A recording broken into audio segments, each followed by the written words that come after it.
दोस्तों नमस्ते, मैं आपका Yadav. Welcome back Yadav cars and real estate.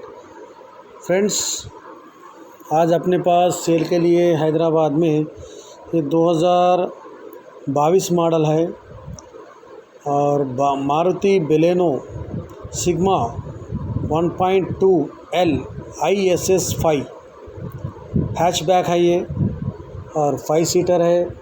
Petrol version है, BS6 है। वैलिडिटी 2037 तक है, 2037।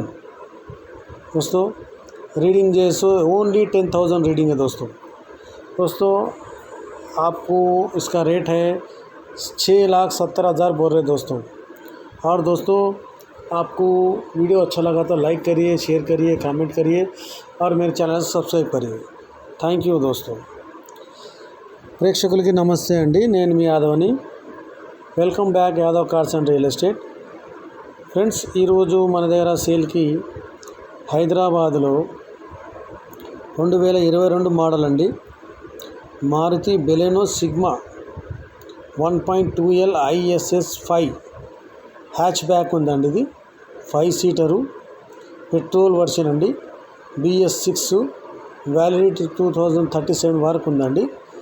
ఈ రీడింగ్ వచ్చేసి జస్ట్ 10,000 రీడింగ్ ఉందండి ఫ్రెండ్స్। దీని రేట్ వచ్చేసి 6,70,000 చెప్తున్నారు ఫ్రెండ్స్, నెగోషియబుల్ ఫ్రెండ్స్। నా వీడియో నచ్చితే లైక్ చేయండి, షేర్ చేయండి, కామెంట్ చేయండి ఫ్రెండ్స్। నా ఛానల్ సబ్స్క్రైబ్ చేయండి ఫ్రెండ్స్। Thank you friends. మీరు ఇంకా ఈ పైన నంబర్ పెట్టాను, ఇంకేమైనా వివరాలు తెలుసుకోవాలనుకుంటే ఆయనకి కాంటాక్ట్ చేయండి, మీకు డీటెయిల్స్ అనేది చెప్తాడు।